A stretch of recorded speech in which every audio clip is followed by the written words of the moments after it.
So TNA kicks off this week. The system kicks off the show this week, and they're standing in the middle of the ring, and man, they got a lot of heat, especially Alicia Edwards. And the fans are loudly booing as Alicia Edwards begins. Do you want to know something? Quiet, I'm trying to talk here. And they continue to boo the shit out of her. She's got heat. Good for her. She's really good heel. She really is. She says the system is the most dominant force in pro wrestling history. And then Eddie Edwards gets the mic and he says, and then there's a loud Eddie sucks chant. He said his ride or die is trying to explain that we are witnessing history, the one and only true super team in the world of professional wrestling, and he touts their performances at against all odds, retaining all of their gold on the big stage. And then Myers gets the mic and then introduces Johnny Dango Curtis. So he's no longer Dango. He's JDC, Johnny Dango Curtis. I don't hate that name, actually. In fact, I like that much better than Dirty Dango. He could even go by Johnny Dango. I think that would be good. But but his name previously, before he went to WWE, was Johnny Curtis. So now he's Johnny Dango Curtis. I'm okay with that. A little close to PCO, because PCO was Carl Ouellet in WWE, and he was also Pierre. And so now they just do Pierre Carl Ouellet. So PCO. So that's a little bit close, but I think I'm okay with that. He actually cut a good promo. Here's the problem: he's going to overcome the fact that he was that dancing goof on WWE, and he's just like a 40-year-old guy that really just can't go. But he's a good promo. He really is a good promo. So I'll give him that. He does not belong with the system because the system's filled with, Moose and Eddie specifically successful wrestlers, but now Myers kind of like is fitting that mold because they've been holding the tag titles for so long. He now fits. But yeah. But he talks about being friends with the Edwards family for 20 years. And he said he's the best in the ring and on the mic. I don't know about that, buddy. You're good on the mic, though. I'll give you that. And he promises that Moose has trepidations about him. He promises he can trust him. Moose tells him to slow his roll. He says he's not part of the system. He says the truth is the system is unbeatable. Moose is unbeatable, and he boasts being unbeaten for almost 2 years. Wins and losses matter, guys. And Moose looks strong right now because he's not being beaten. Go figure. And he claims this is why outsiders are being brought in to test him and that they can't get the job done either. And he continues to talk until he's cut off by Santino, who comes out and talks about all the top-tier talent in TNA. And he says, with that in mind, the Road to Slammiversary begins tonight with the first 5 matches across the next several weeks.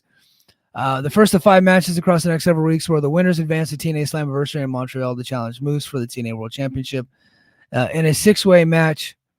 And then he also mentions that Dango has a match with Ryan Nemeth, and he tells that Moose's Road to Slammiversary Challenger matches begins tonight because it'll be Josh Alexander versus Eric Young in the main event. He tells Moose to watch closely. Okay, guys. Didn't Josh Alexander defeat Kazarian like 2 months ago in a number 1 contenders match? Am I just making that up?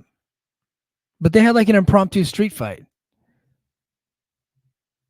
And the winner of the match was supposed to be the number 1 contender. And it was Josh Alexander. Did they forget about it, or am I just making that up? I don't think I'm making that up. I think that was legit. I think Josh was already the number 1 contender. He got hurt, was out a month, and they just decided to forget about that whole deal. So they're just trying to pretend like that never happened. See, you TNA fans, you buy into the just like forgetting stuff and these plot loopholes and all these stuff, these plot holes and all these stuff. I don't forget that stuff. Come on. Stick to your guns. What are you doing? It should just be Moose versus Josh Alexander. But now we got to do a 6-way, which, look, it is what it is. It's 6-way.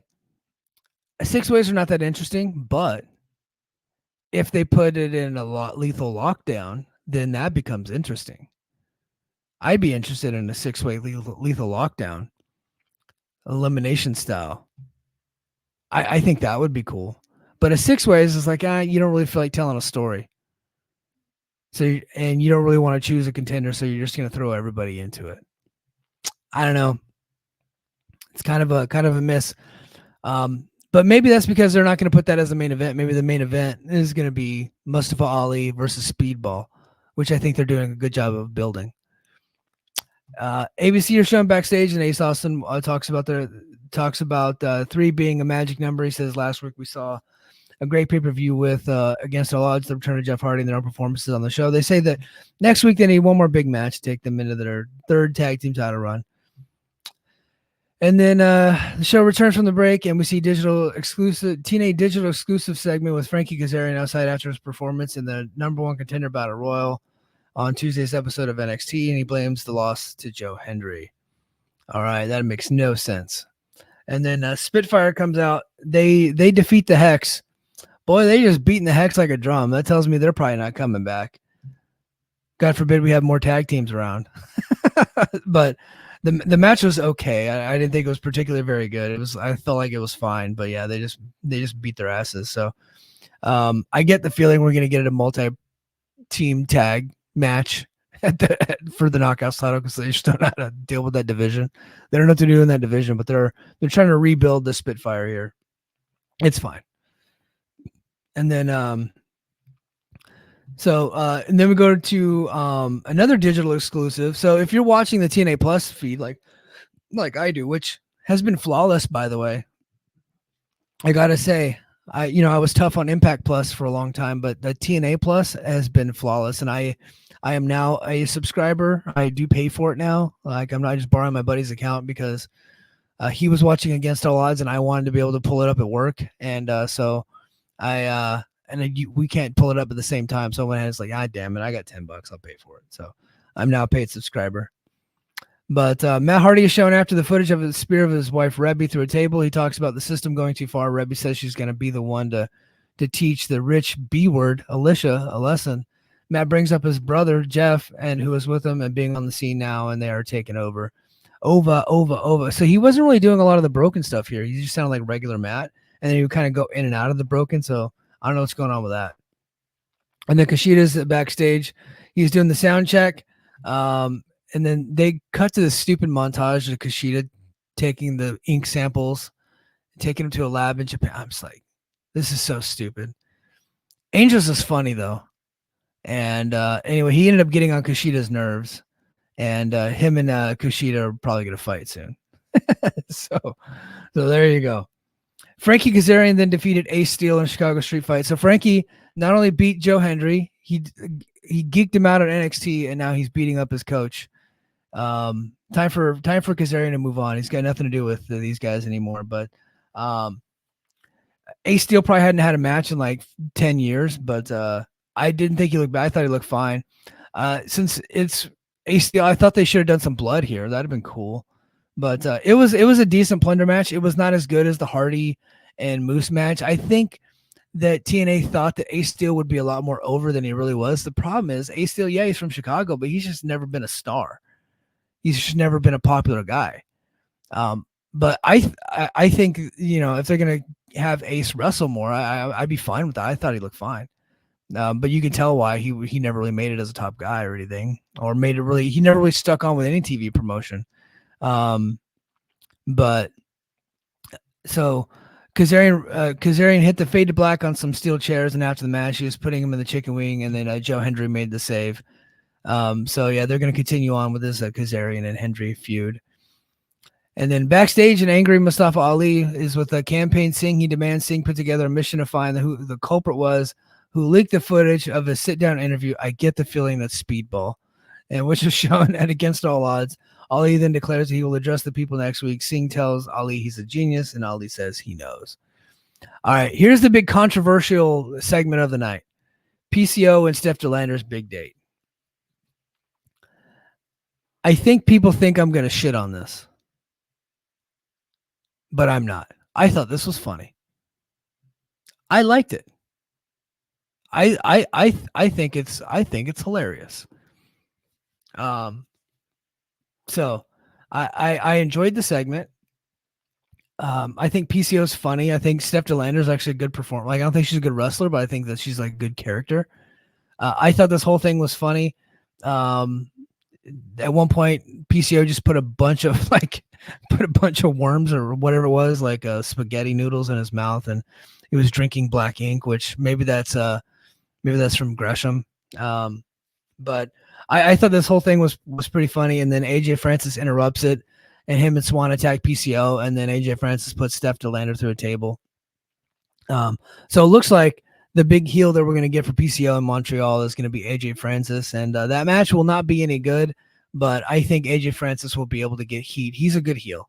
He'll be able to get heat on PCO in Montreal, and it'll probably be for the Digital Media Championship. And so, and I think putting the title on PCO, and you can always flip it right back to AJ, because I think AJ is the guy that needs to have that title.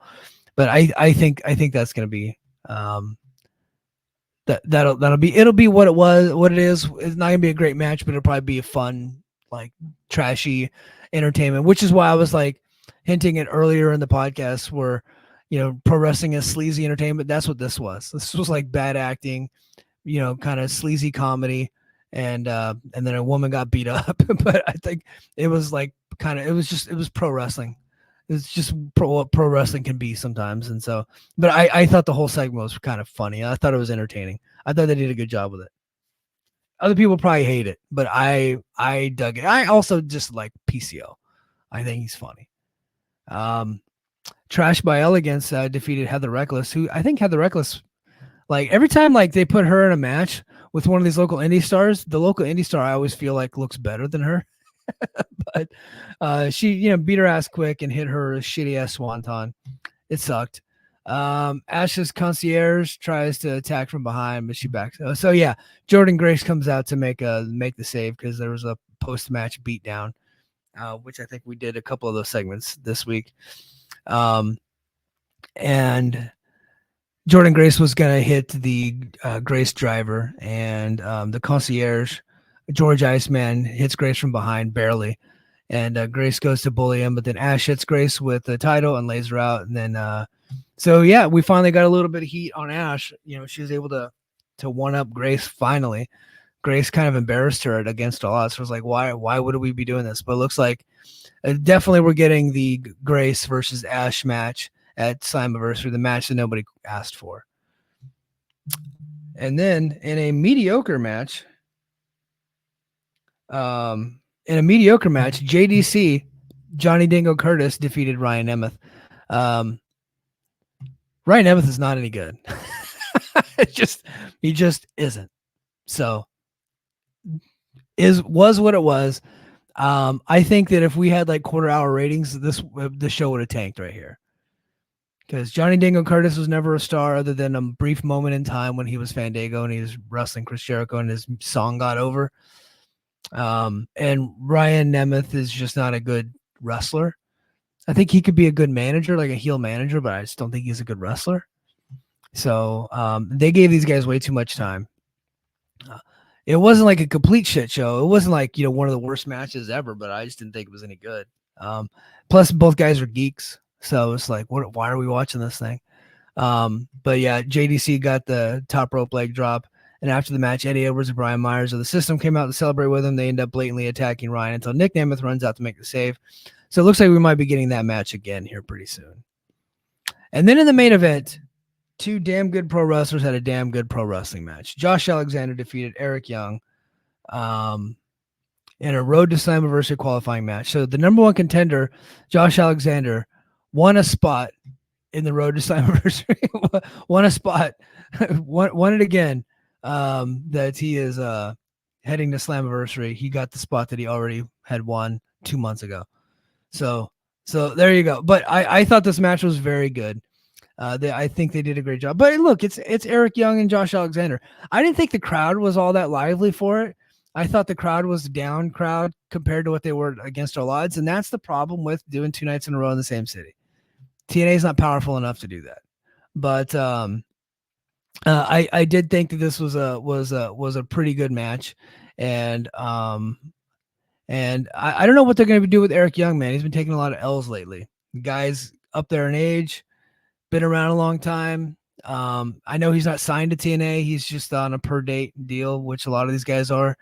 So I don't know what that's going to look like going forward for him. He has been very complimentary of Triple H. I get the feeling he wants to go back there. But here's what they should do with Eric Young. I'd like to see him stick around. And Sanity is back on the scene. It sounds like they got the name. Sounds like Sanity has like rights to that name. I would like to see Sanity in TNA with Eric Young as like not their manager, but like their main guy. And then, but he didn't have to wrestle all that often, even though he's still a very good wrestler. I would like to see that come back. But I think EY is probably headed back to WWE sooner rather than later, as soon as there's a spot for him. But yeah, so that was the episode. Let me get to a couple more of these chats. Man, you Patreon guys are pretty lively this week. Thank you. Hold on. Illa says Josh and Kaz did not have a number one contender match. They said it was. They said it was. I don't know. Lucha Doncic says TNA Plus got a lot of new subs apparently. Okay, Lucha. Tom Hannafin said that on the show, but he didn't provide the entire context. Yes, they did get a lot of new subs, but the question is why? Is it because they're more popular, or is it because they got rid of that YouTube service, which TNA Plus was now the only way that you could watch Against All Odds, other than Fight TV, but that became the predominant way to watch Against All Odds.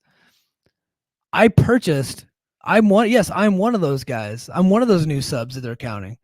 And it's because I had the YouTube service that went away. So now I'm a TNA Plus subscriber. So that's why. So it's not because they're hot. But they tried to, look, and I get it. It's, they were working everybody a little bit. Like they took real data, although they didn't provide the numbers. But that is a real thing. Yeah. Like they, Against All Odds, netted the most new subscribers in TNA Plus than all the previous shows combined.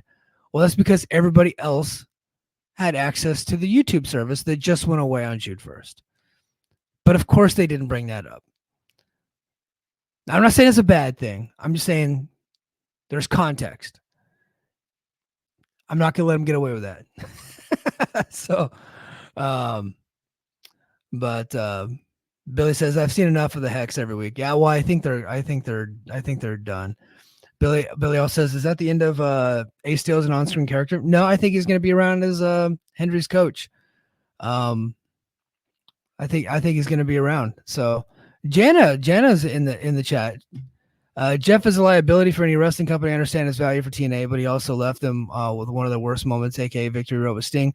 Yeah, but he ended up staying for years after that and provided some good television. So look, Jeff's a star. It is what it is.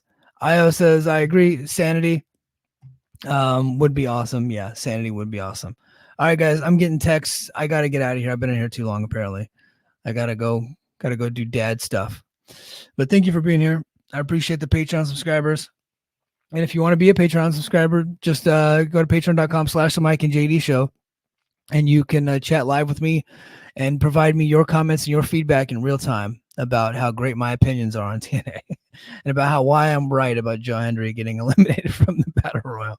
All right. I'm going to stop saying that. Not really. I'll say it again next week. All right. Until next time, guys. Mahalo.